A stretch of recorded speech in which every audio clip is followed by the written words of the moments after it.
आज का ये वीडियो बहुत ही महत्वपूर्ण है। आज हम समझेंगे क्या है पीडीए और क्या है सभी जातियों का राजनीतिक गणित, जिससे कि अलग अलग पार्टियां चुनाव जीतती हैं। हम समझते हैं हिंदुस्तान की डेमोग्राफी इस तरह से है, 80%, 80% ये है हिंदू, 20% ये है मुस्लिम या अल्पसंख्यक। ये हिंदू है, ये है मुस्लिम। फैक्टर को समझिए। अब इसमें हिंदुओं में क्या है इसको देखते हैं। ये है अल्पसंख्यक जिसको बोलते हैं ए।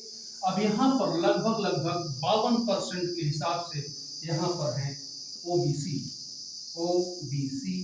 और यहाँ पर लगभग आपका 22% आपका है जनरल कैटेगरी, और बाकी में आपका है एससी एंड एसटी लगभग 7%, और ये 16% के हिसाब, लगभग 17%, और ये 8% के हिसाब से लगभग है।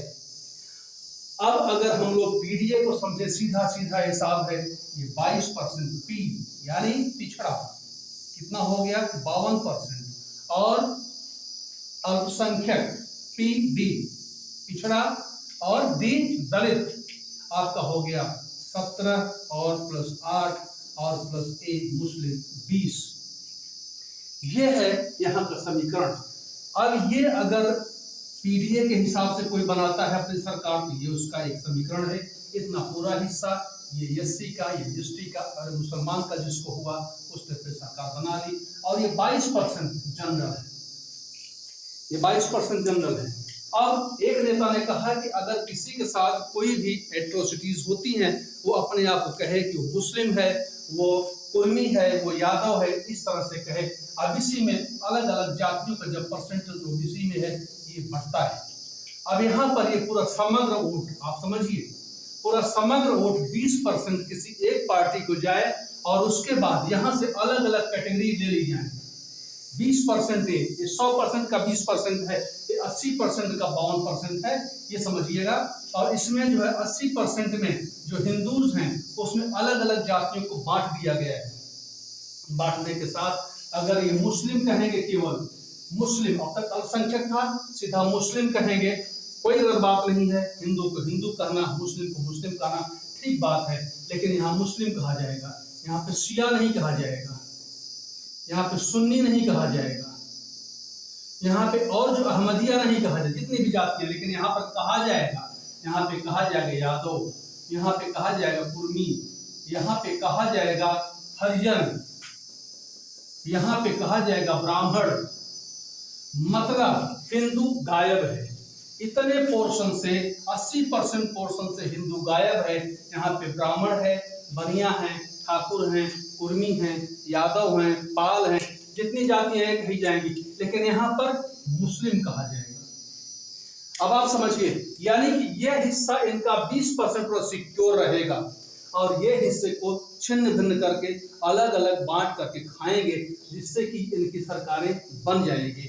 हमारे मित्रों, दोस्तों और जितने भी लोग हैं, ये समझने की कोशिश करिएगा कि आज की जो राजनीतिक हथकंडा है, पूरा का पूरा इस 80% को खंड खंड करने की कोशिश की जा रही है। अगर ये 80% एक होता है तो इसको भी सुख मिलता है। यहाँ पर अगर ये सुखी है तो ये भी सुखी रहेगा।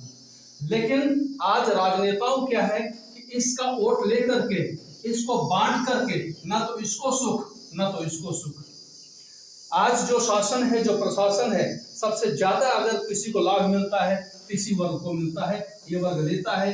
हिंदुस्तान का नागरिक है, इसको भी अधिकार है लेने का, लेकिन क्या यहाँ पर इसको बांट करके, खंड खंड करके हमें ये करने का अधिकार है? बंगाल में हुए चुनाव में ये पूरा का पूरा कुनबा एक हुआ है, क्योंकि वहां डर सबको था, और यहाँ पर इतना हो गया।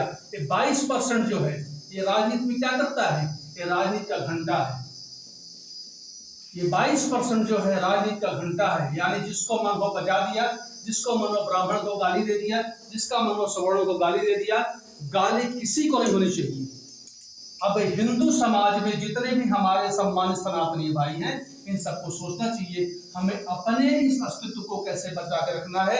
ये संस्कृति और ये सभ्यता की भी युद्ध है, इसमें समझिए आप लोग, और बहुत सावधान रहने की जरूरत है इन हमारे मुस्लिम भाइयों को भी, क्योंकि इनको केवल बरगला करके, केवल बहका करके, इनका शोषण करके वोट बैंक बनाकर इनका काम किया गया है। जहां पर इनकी पॉपुलेशन है, इनसे वोट तो लिया गया है, शिक्षा नहीं दी गई है, व्यवसाय नहीं दिया गया है। अन्याय इनके साथ भी हुआ है, अन्याय इनके साथ भी हुआ है। हम सबको मिल करके एक भारतीय की तरह सोचने की आवश्यकता है। समझिएगा, कमेंट करिएगा। नमस्कार।